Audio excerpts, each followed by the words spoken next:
Good evening, everybody, and welcome to Sabbath Rest Book Talk for Sunday. What month is it? August. It's August, right? 6th, not 7th, as I've been putting on some different calendar stuff. My name's Erin McCole Cupp. I'm the author of the Jane E. Friendless Orphan series, as well as a bunch of other, well, not a bunch, but some other books.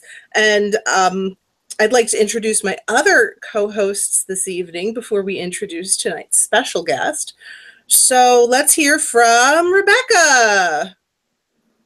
Hello, Rebecca Willen, coming to you from Ann Arbor, Michigan. Rebecca, it appears that you have a cat tail over your shoulder. Oh, sorry, that's Finnegan. Finnegan. Come here. Nope. Okay, never mind. He's totally dissing us. Oh, he is. He'll be over eventually. I don't want to sit on my lap. Oh, that's fine. We're a pet friendly facility here. Mm-hmm. Rebecca is the she works with the Dominican Sisters of Mary, Mother of the Eucharist over in Ann Arbor, Michigan. She's also our resident YA expert, as well as a freelance editor. So she's a great voice here with us every month on Sabbath Rest Book Talk. And welcome back. Actually, I just said every month. You were gone last month, so we're really glad to have you back. I'd also like to introduce Carolyn. Carolyn, why don't you say hi so everybody can see you? Hi, hello, Carolyn Astfalk, and I am from Hershey, Pennsylvania. Yes, Carolyn is from the good-smelling part of our great state. Her town smells like chocolate, which is awesome. Carolyn is the author of Rightfully Ours, a edgy YA novel about relationships and doing what is right for each other rather than just what is right for your emotions in the moment. I don't know. Does that sound about right, Carolyn? That'll cover it, yeah. Okay, there you go. Rightfully Ours. She also has a number of other books available as well, so go check them out. And now it is my honor to introduce a special guest tonight. This is my youngest child. Online, she goes by MK. MK, can you wave and say hi to everybody? Hi. MK is here tonight because we are talking about two novels that she just experienced. We've got some audiobooks that we'd like to do in our house. So since this month's theme focus is the human experience of coming of age, we've got 3 selections that have to do specifically with what it's like to grow up. Now, as you may or may not know, on Sabbath Rest Book Talk, we talk about how fiction makes us human, how fiction is good for us, how it helps us to live all of the different elements of being something other than just another animal. For instance, tonight we're talking about coming of age, where we're not just growing up and, you know, going out and flying around and trying to attract a mate with our bright yellow feathers like a goldfinch, right? We're not goldfinches. We're humans. And the more fiction we read, the more human we will be. At least that's my theory. So we're going to talk about what it's like to grow up and all the things we can learn. And our 3 books tonight that we're going to talk about are E.B. White's total classic Charlotte's Web book, right? We're also going to talk about Rebecca's suggestion, which Rebecca has like the best suggestions. I love the stuff that Rebecca suggests. We've got Caddy Woodlawn by Ryrie Brink, which is another book I'd been meaning to read and never read. And then last of all, Carolyn recommended this awesome book that is hilarious, and it's called Soulless Creatures. It's by Katharine Grubb. And for those of you who have writing ambitions but feel held back sometimes by some of the vicissitudes of life, Katharine Grubb has an organization online called the 10-Minute Novelists, and it's all about how to write novels in 10 minutes a day. If that's all you have, then you could do it. And her novel, Soulless Creatures, is actually part of a giveaway tonight. If you comment on this video here before we are done, make sure you comment that you have a U.S. mailing address, and we will draw a winner from those who comment, and you will receive a signed paperback copy of Soulless Creatures, an excellent, hilarious, touching, very sweet novel, but also kind of rip-roaringly funny too, novel about coming of age. So without further ado, let's rewind a little bit. Can you make a rewind sound? Close enough. Let's talk a little bit about, we'll start with Charlotte's Web. Okay, Charlotte's Web. Let's talk about Charlotte's Web. So with the idea in mind of what we learn about coming of age, about growing up from Charlotte's Web, what do you ladies, Carolyn and Rebecca, what do you have to say? What did you learn from Charlotte's Web, looking at it specifically through this lens? I think one of the things I found really interesting was that it wasn't just the people, Fern, who was coming of age, but you could also see Wilbur coming of age as well. And they're not really anthropomorphic, I guess, but they do have speech capabilities, the animals. So it was interesting to watch how they were growing up as much as Fern was growing up in the same time. Rebecca, how about you? Honestly, this was really fun to go back to because I haven't read Charlotte's Web since I was probably MK's age. So it was, and I think what struck me most actually this time was, because one of the things that important in a coming of age story is that adult figure, that example. Because you rarely, if ever, find a coming of age story where somebody just grows up on their own magically. There's always a mentor. There's always a guide and an example. And it was Charlotte really to bring, I think, his maturity too. Right. I had never thought of both of those things. That the animals themselves are part of the growing up. For instance, Wilbur is the obvious example, but also that Charlotte, I sort of saw her as the part of growing up that, you know, has to face our own mortality. That, you know, part of growing up is letting go of people and what our expectations of them are, that they will always be there for us.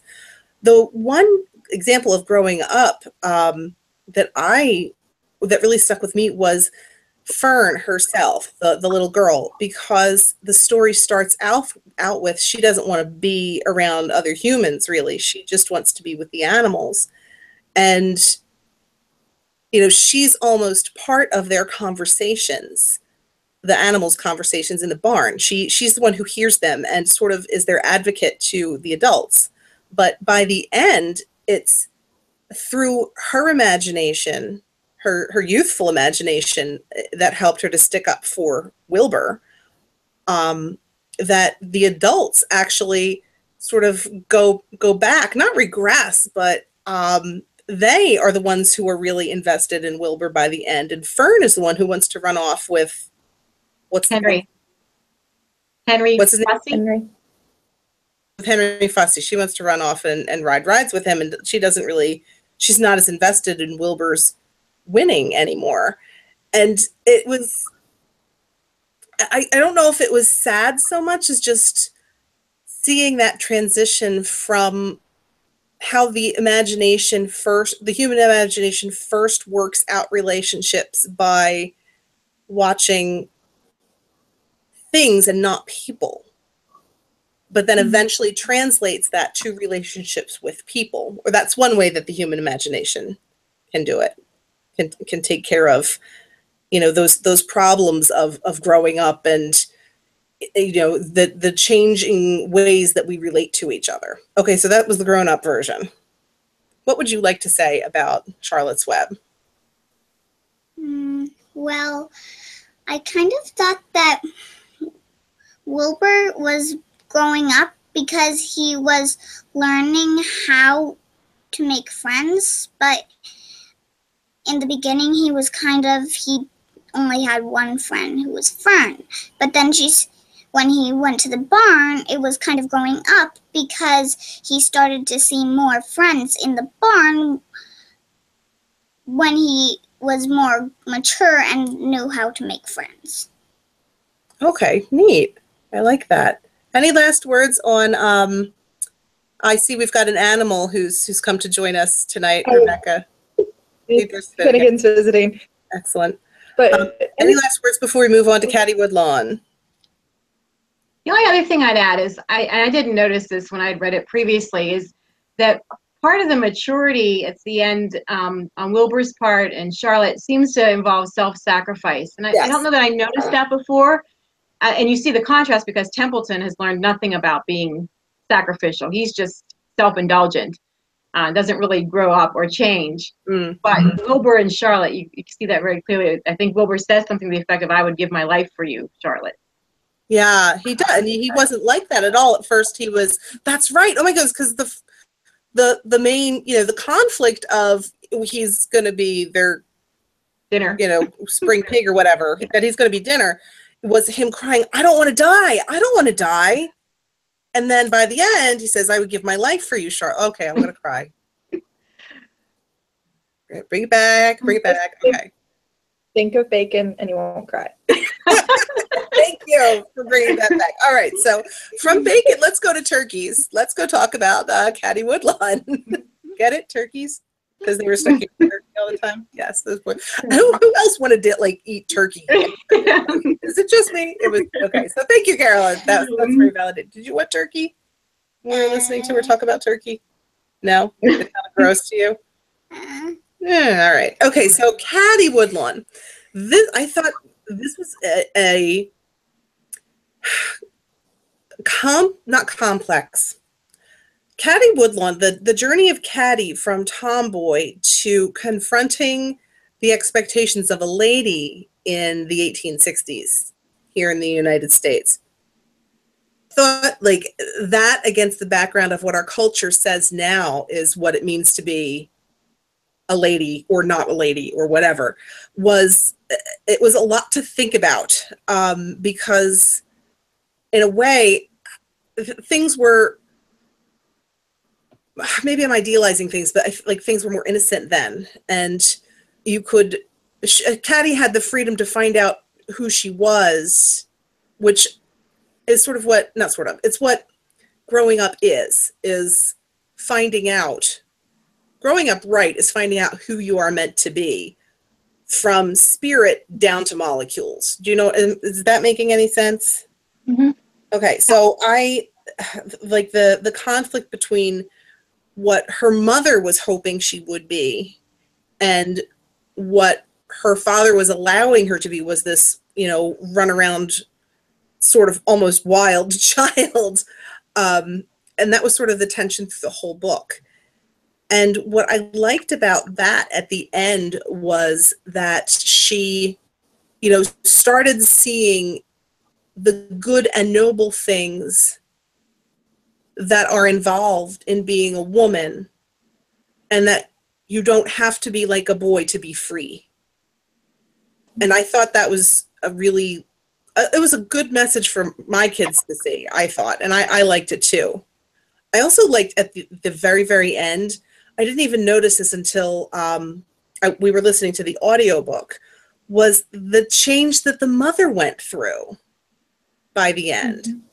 Because at the end, they have this decision as a family to make. They can go, oh, gee. I mean, this book is what, 100 years old? Am I spoiling anything by saying what the end is? I don't think so. Okay. I'll try to keep it as vague as possible. They have this decision to make. And the mother has been saying through the whole book that she wants to live somewhere else. She wishes she could live somewhere else. And then they have an opportunity to move to somewhere else. And watching how she reacts to that option once it's finally real was really, as a mom, to see how, our children change us. And the things that we can learn from them about appreciating what we are and what we have. And I thought that was really, really precious thing to see. Let's get some other thoughts on Caddy Woodlawn. I guess I'll go. Go for it. I liked how you could incrementally see how Caddy was changing when she had to make more independent decisions, like when she went off on her own to find Indian John.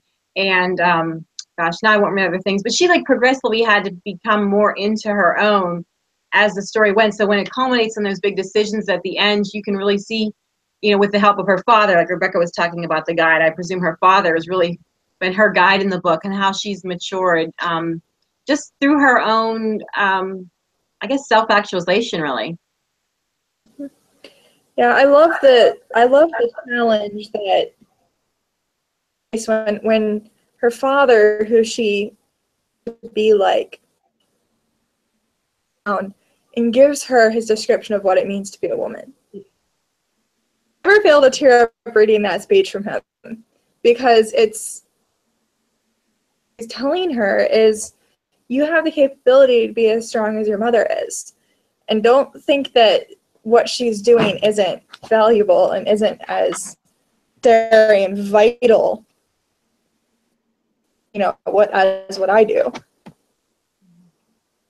Watch her changing understanding, really, of what it means to be a woman, but what it means to be herself and what strengths that she has. I love that book. Granted, I wrote an entire chapter of my thesis on it, but it's one of my all-time favorite books. Yeah, I had never read it, and I think it's because all of the covers I have seen were always just this little girl going, like just making this face. Like, I'm like, I don't want to get to know that girl. But Rebecca, thank you so much for recommending it, because it was, I don't think the covers that I've seen did it justice, because it is such like a lot of tough lessons and a lot of, bravery that she had to learn, and the different types of bravery. The bravery is not just about, knowing when what the rattlesnake sounds like, or, knowing when to run to save an entire village of Indians. But that it's about, it takes bravery to be quiet and to listen and to do all sorts of different things. And I thought that was just really, really powerful. Do you have anything you wanted to say about Caddy Woodlawn? Did you have a favorite part? The Indian scare. The Indian, like the massacre scare? Yeah, that was, what was your favorite part about that? Violence. The violence! The violence! All right, well, I'll just, I'm sure I've got some sort of parenting award coming my way. Thanks. Appreciate your honesty. But there wasn't any violence. Nothing actually happened. Sorry, spoilers. You like the tension. Okay, that's pretty cool. See, that shows that you are really growing in courage. Because, can I tell them about when we listened to Tom Sawyer? Yeah, okay, so we listened to Tom Sawyer, and when they were, this is a story I don't care about spoiling for anybody, because come on, it's Tom Sawyer. When we were listening to Tom Sawyer, the scene where Tom and Becky were trapped in the cave, I mean, we're like, like half a disc away from finishing the book, and Molly, NK here wanted to say, she's like, oh no, turn it off, I don't want to listen anymore. We don't need to listen to this. But now you were able to get through this scary part, one of the scariest part of the whole book of Caddy Woodlawn, and you didn't want to turn it off. So that's a sign of growing up. Okay. All right, now last thing, I'm going to let you say goodnight to everybody, because now we're going to talk about grown-up books and cowboy boots. All right, thank you, special guest MK. All righty, so I hope I didn't flash anybody there as I readjusted. So Soulless Creatures.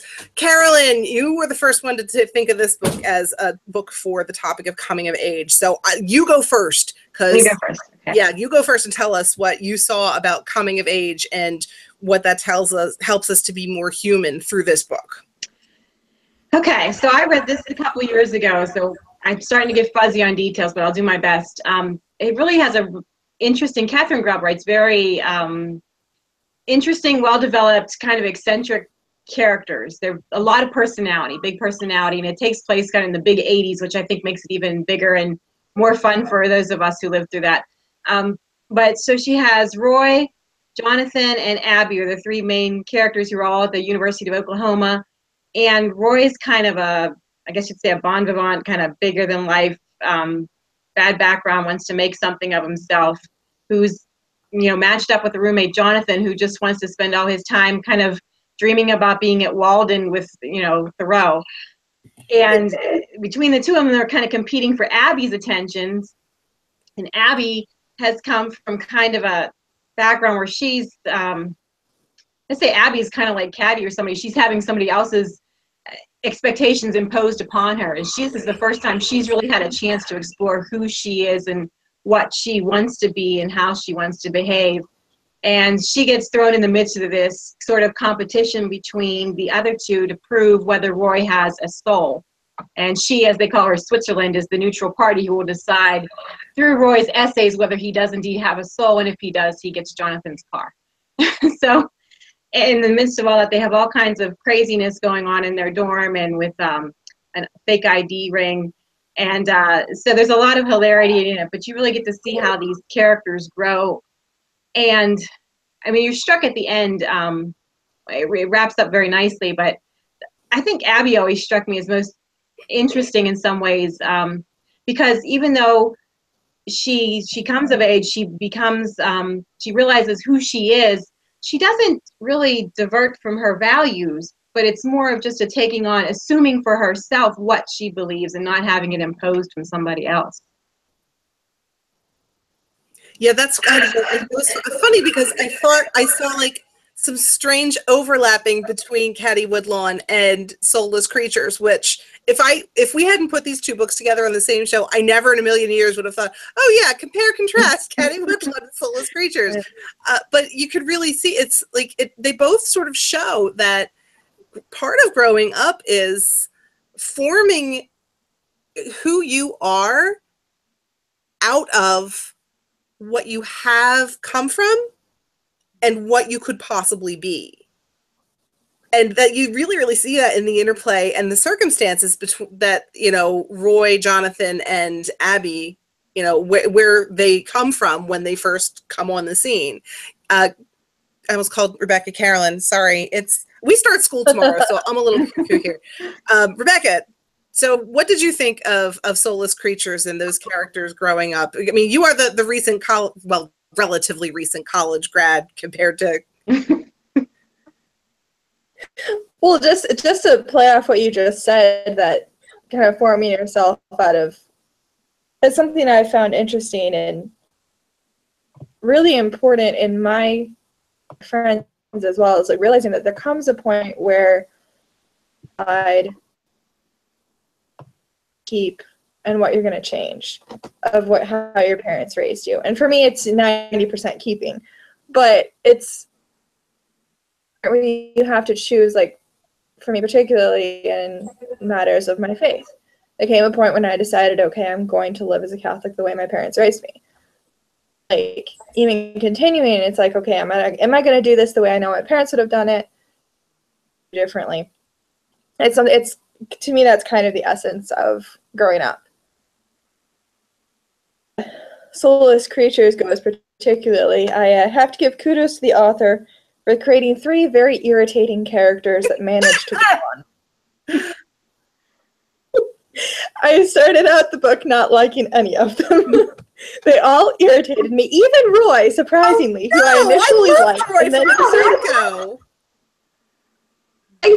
I liked him, and then I was really frustrated with him, and then by the end, I actually cared about all of them, and I wanted to see how it went. Okay.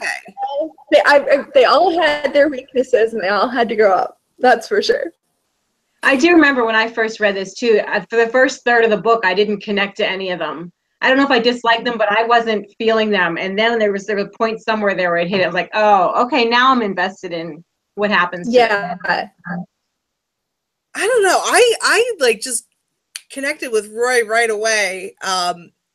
Just like that first line, or the first couple. I don't have it memorized, but no, that was a good first line. Yeah. Yeah. If somebody's got a gun pointed at you, you do what they say. Yeah. You know. So that's like, okay, I'm listening.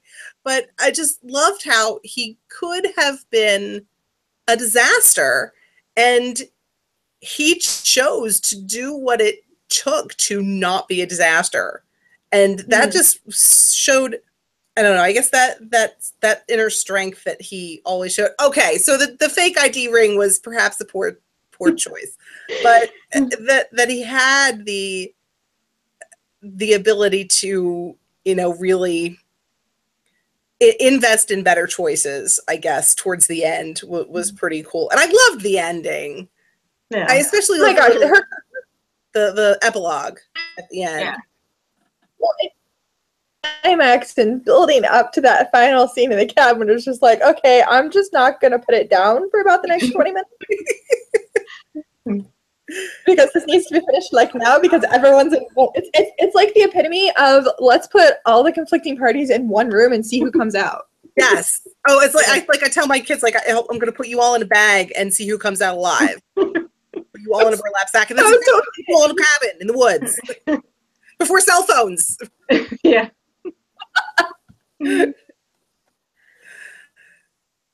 But yeah, that was, I thought it was just brilliant and funny, and I did connect with all the characters from the get-go, I guess, because I think the one that I was kind of irritated with Abby's, like, her whole thing with her toxic snail boyfriend, which you have to read the book. There's really no other way to explain the whole toxic snail boyfriend thing. Or, I'm sorry, fiance, excuse me. Yeah. Oh my God, where does she come up with these things? Like, what? I know she's got these, like, writing at Dunkin' Donuts things. What do they have in donuts is what I want to know. At Katharine Grubb's Dunkin' Donuts, because really, it was really imaginative and it was wonderful. And I love, as a writer myself, I love when I read a book, especially by an indie author, that it's, you know, somebody who just makes it like, oh gosh, I wish I could write like this. This is imaginative. This is brilliant. I love it. And I just love Soulless Creatures. Speaking of Soulless Creatures, any other words on Soulless Creatures? I know we're coming to the end of our half hour. Good. I'm looking for our, well, this is humbling. I'm looking for our comments to see who has commented on our video. I'm looking for live chat, and I'm not looking to see if anybody has commented saying that they want to win their very own copy. Oh, Lisa Hendy is joining us from California. There it is. Hi, Lisa. Lisa, would you, I know you have a U.S. mailing address. Would you like to win a copy of Soulless Creatures? Because it looks like she's our winner. Because if you're the only person that enters, guess who wins? It's you. Everybody clap for Lisa. Yay! Which is probably a good thing, because poor Lisa just hurt her leg while she was training for the ND trail run. So everybody say a prayer for Lisa, because she's got this really amazing trail experience. I think it's like the Via Santiago. Wait, no, what's that called? It's the Notre Dame Trail. It's the Notre Dame Trail, but isn't it modeled after the one in Spain? Come on. Yeah. I know what you mean. I can't think of the name either. Camino. Thank you, Camino. Yeah. It has something to do with a way. So she's trying to do something that's modeled after that. Just it happens here in the U.S., which is a good thing. So everybody say a prayer for her. But Lisa, congratulations. Hot dog, you are the winner. Okay, yeah, Pilgrimage, Notre Dame Trail. I'm sorry. Like I said, I'm getting ready to teach tomorrow, and I'm teaching French, so Notre Dame, not Notre Dame. Anyway, so that's it for Sabbath Rest. You're not from Indiana, Anne. What's that? I said you're so not from Indiana. No, I'm very much not from Indiana. In fact, I saw somebody make fun of the Philadelphia accent today and made fun of how we say water on Twitter, and I almost called that person out, but we're cool. We're cool. So, anyway, thank you all for joining us this week. This is very exciting. Next month for September, we're going to be talking about new beginnings, and we have another giveaway. And this time I'm going to try to be a little more on top of letting everybody know, reminding them about the giveaway. One of my favorite indie reads that I have ever read is Opal's Jubilee by Leslie Lynch. And it is really, really powerful. It gets a 5 Kleenex warning. You need to have your tissues by your side when you are reading this book. Very, very powerful. And if ever there were a book about new beginnings, it's Opal's Jubilee by Leslie Lynch. She has offered to participate with us for a giveaway. So keep an eye out on all of our blogs and Facebooks and social media and blah, blah, blah. And we will let you know how you can win your copy of Opal's Jubilee. L.M. Montgomery is not offering us a giveaway of Anne of Green Gables, but I'm sure you can get a copy from the library at this point. There's another book I'm not going to care about spoiling. And that's YA. Somebody help me out. What's our other selection for New Beginnings for September? I feel like I recommended it. I can't remember. All right. Well, clearly we are all prepared tonight. And I'm sure you'll appreciate that. Anyway, go check out ErinMcColeCupp.com /Sabbath Rest Books, I believe it is. Or just go to ErinMcColeCupp.com and it's on there. We've got September covered. Ladies, do you have, before we sign off, any announcements, stuff that's coming up in the next couple weeks, months, years? Nope. All right. Well, Carolyn and I are going to be in Harrisburg in October. And not Philadelphia, but Doylestown at Our Lady of Czestochowa. That's something I can pronounce for the Wine Women in the New Evangelization Conference. Rebecca, do you have anything exciting going on? And prayers for me as I tackle young adult writing and reboot my blog. So here, Bird over here is going to try and do a little growing up of her own. Oh, okay. Well, this is a good month to do it then. All right. Signing off, everybody. Thank you very much for joining us. Have a great month if I don't see you before that. And Veritas. Oh, read fiction. Read fiction. Good night. Good night. Say bye.